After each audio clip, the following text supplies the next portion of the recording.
वेदों ग्राम में महादेव सोनार एक सुविख्यात आदमी था। वह अपने साइबान में प्रात से संध्या तक अंगीठी के सामने बैठा हुआ खटखट किया करता था।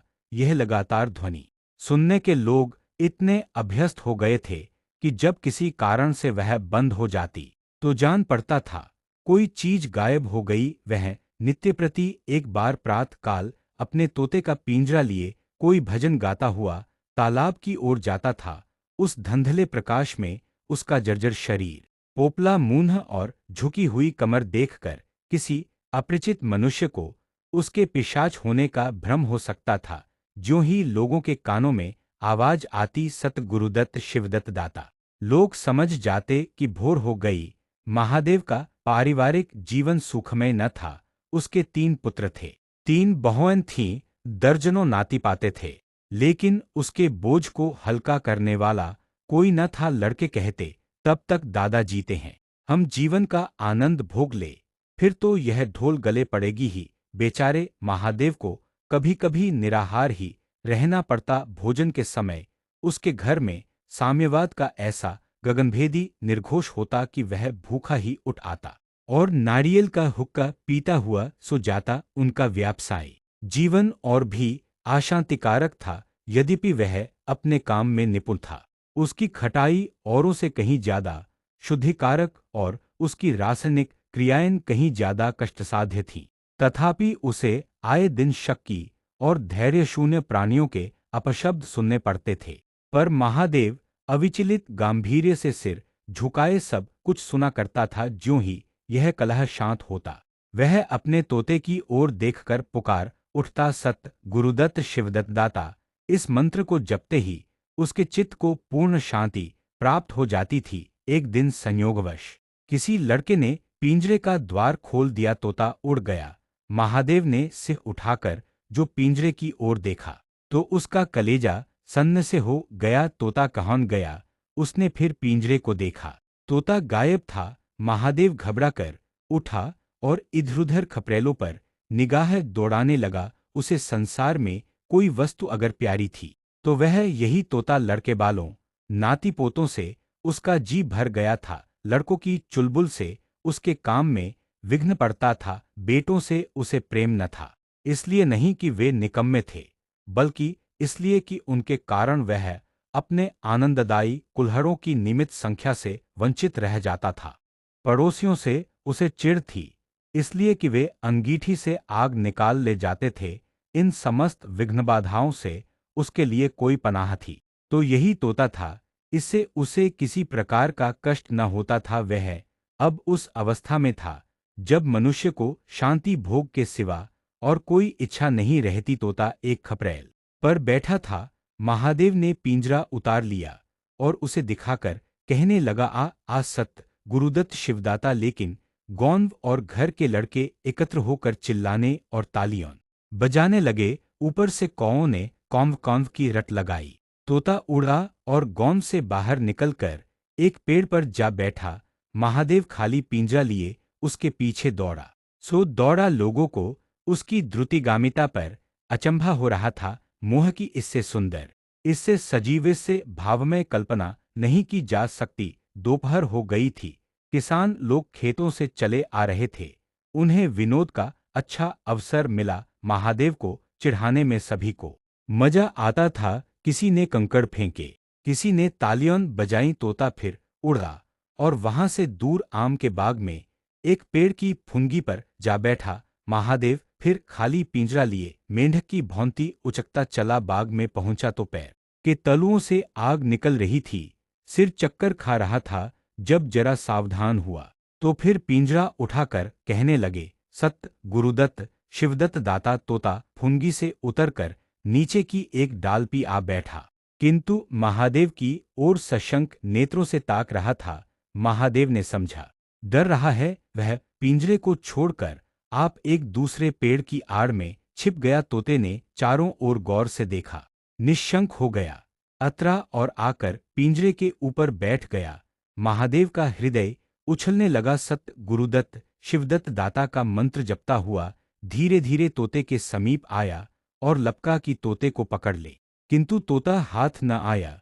फिर पेड़ पर आ बैठा। शाम तक यही हाल रहा। तोता कभी इस डाल पर जाता, कभी उस डाल पर, कभी पिंजरे पर आ बैठता, कभी पिंजरे के द्वार पर बैठे अपने दाना पानी की प्यालियों को देखता और फिर उड़ जाता। बुढ़ा अगर मूर्तिमान मोह था तो तोता मूर्तिमी माया।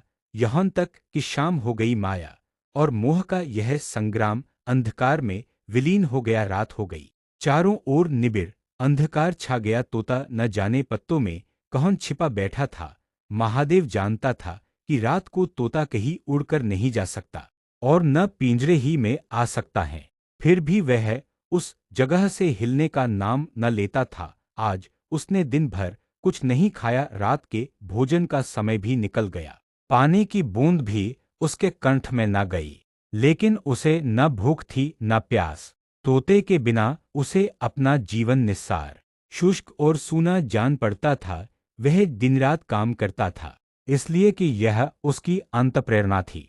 जीवन के और काम इसलिए करता था कि आदत थी। इन कामों में उसे अपनी सजीवता का लेशमात्र भी ज्ञान न होता था। तोता ही वह वस्तु था जो उसे चेतना की याद दिलाता था।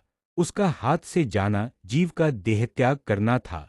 महादेव दिन भर का भूख प्यासा, थका मौंदा रह रहकर झपकियां ले लेता था, किंतु एक क्षण में फिर चौंक कर आंखें खोल देता और उस विस्तृत अंधकार में उसकी आवाज सुनाई देती। सत गुरुदत्त शिवदत्त दाता। आधी रात गुजर गई थी। सहसा वह कोई आहट पाकर चौका देखा।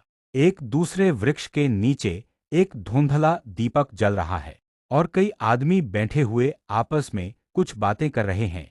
वे सब चिलम पी रहे थे। तमाकू की महक ने उसे अधीर कर दिया। उच्च स्वर से बोला, सत गुरुदत्त शिवदत्त दाता, और उन आदमियों की ओर चिलम पीने चला गया। किंतु जिस प्रकार बंदूक की आवाज सुनते ही हिरन भाग जाते हैं, उसी प्रकार उसे आते देख सबके सब उठकर भागे। कोई इधर गया, कोई उधर। महादेव चिल्लाने लगा, ठहरो ठहरो। एकाएक उसे ध्यान आ गया, ये सब चोर हैं। वह जारे से चिल्ला उठा, चोर चोर, पकड़ो पकड़ो। चोरों ने पीछे फिरकर न देखा। महादेव दीपक के पास गया तो उसे एक मलसा रखा हुआ मिला जो मोर्चे से काला हो रहा था। महादेव का हृदय उछलने लगा। उसने कलसे में हाथ डाला तो मोहरें थीं। उसने एक मोहरे बाहर निकाली और दीपक के उजाले में देखा हॉन मोहर थी। उसने तुरंत कलसा उठा लिया और दीपक बुझा दिया और पेड़ के नीचे छिपकर बैठ रहा। साह से चोर बन गया। उसे फिर शंका हुई, ऐसा न हो चोर लौट आवे और मुझे अकेला देखकर मोहरे छीन ले। उसने कुछ मोहर कमर में बांधी, फिर एक सूखी लकड़ी से जमीन की मिट्टी हटाकर कई गड्ढे बनाए, उन्हें माहरों से भरकर मिट्टी से ढंक दिया। महादेव के अत्रनेत्रों के सामने अब एक दूसरा जगत था, चिंताओं और कल्पना से परिपूर्ण। यद्यपि अभी कोष के हाथ से निकल जाने का भय था, पर अभिलाषाओं ने अपना काम शुरू कर दिया। एक पक्का मकान बन गया, सराफे की एक भारी दुकान खुल गई, निज संबंधियों से फिर नाता जुड़ गया, विलास की सामग्रियां एकत्रित हो गईं। तब तीर्थयात्रा करने चले और वहां से लौटकर बड़े समारोह से यज्ञ ब्रह्मभोज हुआ। इसके पश्चात एक शिवालय और कुआं बन गया, एक बाग भी लग गया और वह नित्यप्रति कथा पुराण सुनने लगा। साधु संतों का आदर सत्कार होने लगा। अकस्मात उसे ध्यान आया, कहीं चोर आ जाएं तो मैं भागूंगा क्यों कर। उसने परीक्षा करने के लिए कलसा उठाया और 200 पग तक बेथाशा भागा हुआ चला गया। जान पड़ता था मर दूंगा। उसके रोम रोम के परमात्मा के गुणानुवाद की ध्वनि निकलने लगी, प्रभु तुम कितने दयावान हो, यह तुम्हारा असीम वात्सल्य है। नहीं तो मुझ पापी पतित प्राणी कब इस कृपा के योग्य था। इस पवित्र भावों से आत्मा विह्वल हो गई। वह अनुरक्त होकर कह उठा, सत्य गुरुदत्त शिवदत्त दाता। राम के चरण में चित लागा। उसने एक हाथ में पिंजरा लटकाया, बगल में कलसा दबाया और घर चला। महादेव घर पहुंचा तो अभी कुछ अंधेरा था। रास्ते में एक कुत्ते के सिवा और किसी से भेंट न हुई और कुत्ते को मोहरों से विशेष प्रेम नहीं होता। उसने कलसे को एक नाद में छिपा दिया और कोयले से अच्छी तरह ढंक कर अपनी कोठरी में रख आया। जब दिन निकल आया तो वह सीधे पुरोहित के घर पहुंचा। पुरोहित पूजा पर बैठे सोच रहे थे कल ही मुकदमे की पेशी है और अभी तक हाथ में कौड़ी भी नहीं। यजमानों में कोई सौंस भी लेता। इतने में महादेव ने पालागन की पंडित जी ने मुंह फेर लिया। यह अमंगल मूर्ति कौन से आ पहुंची मालूम नहीं, दाना भी मयस्सर होगा या नहीं। रुष्ट होकर पूछा, क्या है जी, क्या कहते हो जानते नहीं, हम इस समय पूजा पर रहते हैं। महादेव ने कहा, महाराज आज मेरे यहाँ सत्यनारायण की कथा है। पुरोहित जी विस्मित हो गए, कानों पर विश्वास न हुआ। महादेव के घर कथा का होना उतनी ही असाधारण घटना थी जितनी अपने घर से किसी भिखारी के लिए भीख निकालना। पूछा, आज क्या है? महादेव बोला, कुछ नहीं, ऐसा इच्छा हुई कि आज भगवान की कथा सुन लूं। प्रभात ही से तैयारी होने लगी। वेदों के निकटवर्ती गौनवों में सुपारी फिरी। कथा के उपरांत भोज का भी नेवता था। जो सुनता आश्चर्य करता, आज रेत में दूब कैसे जमी। संध्या समय जब सब लोग जमा हो और पंडित जी अपने सिंहासन पर विराजमान हुए तो महादेव खड़ा होकर उच्च स्वर में बोला, भाइयों मेरी सारी उम्र छलकपट में कट गई। मैंने न जाने कितने आदमियों को दगा दी, कितने खरे को खोटा किया, पर अब भगवान ने मुझ पर दया की है। वह मेरे मुंह की कालिख को मिटाना चाहते हैं। मैं आप सब भाइयों से ललकार कर कहता हूं कि जिसका मेरे जिम्मे जो कुछ निकलता हो, जिसकी जमा मैंने मार ली हो, जिसके चोखे माल का खोटा कर दिया हो, वह आकर अपनी एक एक कौड़ी चुका ले। अगर कोई यहाँ न आ सका हो तो आप लोग उससे जाकर कह दीजिए, कल से 1 महीने तक जब जी चाहे आए और अपना हिसाब चुकता कर ले। गवाही साखी का काम नहीं। सब लोग सन्नाटे में आ गए। कोई मार्मिक भाव से सिर हिलाकर बोला, हम कहते न थे। किसी ने अविश्वास से कहा, क्या खाकर भरेगा, हजारों को टोटल हो जाएगा। एक ठाकुर ने ठठोली की और जो लोग सुरधाम चले गए। महादेव ने उत्तर दिया, उसके घर वाले तो होंगे, किंतु इस समय लोगों को वसूली की इतनी इच्छा न थी जितनी यह जानने की कि इसे इतना धन मिल कौन से गया। किसी को महादेव के पास आने का साहस न हुआ। देहात के आदमी थे, गड़े मुर्दे उखाड़ना क्या जाने। फिर प्राय लोगों को याद भी न था कि उन्हें महादेव से क्या पाना है और ऐसे पवित्र अवसर पर भूल चूक हो जाने का भय उनका मुंह बंद किए हुए था। सबसे बड़ी बात यह थी कि महादेव की साधुता ने उन्हीं वशीभूत कर लिया था। अचानक पुरोहित जी बोले, तुम्हें याद है मैंने एक कंठा बनाने के लिए सोना दिया था, तुमने कई माशे तौल में उड़ा दिए थे। महादेव हौन याद है आपका कितना नुकसान हुआ होगा? पुरोहित, 50 रुपये से कम न होगा। महादेव ने कमर से 2 मोहरें निकाली और पुरोहित जी के सामने रख दी। पुरोहित जी की लोलुपता पर टिकायन होने लगी। यह बेईमानी है, बहुत हो तो 2-4 रुपये का नुकसान हुआ होगा। बेचारे से 50 रुपये ऐंठ लिए। नारायण का भी डर नहीं बनने को पंडित, पर नियत ऐसी खराब। राम राम। लोगों को महादेव पर एक श्रद्धा सी हो गई। 1 घंटा बीत गया पर उन सहस्रों मनुष्यों में से एक भी खड़ा न हुआ। तब महादेव ने फिर कौन मालूम होता है, आप लोग अपना अपना हिसाब भूल गए हैं, इसलिए आज कथा होने दीजिए। मैं 1 महीने तक आपकी राह देखूंगा, इसके पीछे तीर्थ यात्रा करने चला जाऊंगा।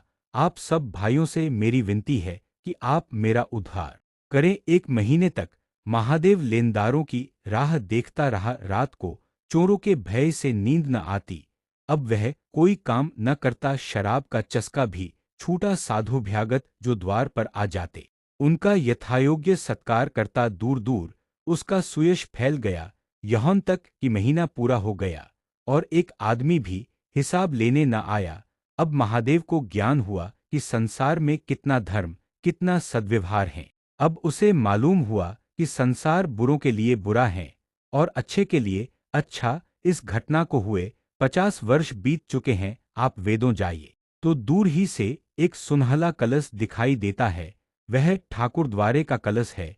उससे मिला हुआ एक पक्का तालाब है जिसमें खूब कमल खिले रहते हैं। उसकी मछलियां कोई नहीं पकड़ता। तालाब के किनारे एक विशाल समाधि है। यही आत्माराम का स्मृति चिन्ह है। उसके संबंध में विभिन्न किंवदंतियां प्रचलित है। कोई कहता है वह रत्नचित पिंजरा स्वर्ग को चला गया, कोई कहता वह सत्य गुरुदत्त कहता हुआ अंतर्ध्यान हो गया। पर यथार्थ यह है कि उस पक्षीरूपी चंद्र को किसी बिल्ली रूपी राहु ने ग्रस लिया। लोग कहते हैं आधी रात को अभी तक तालाब के किनारे आवाज आती है, सत्य गुरुदत्त शिवदत्त दाता। राम के चरण में चित लागा। महादेव के विषय में भी कितनी ही जनश्रुतियां हैं। उनमें सबसे मान्य यह है कि आत्माराम के समाधिस्थ होने के बाद वह कई सन्यासियों के साथ हिमालय चला गया और वहां से लौटकर न आया। उसका नाम आत्माराम प्रसिद्ध हो गया।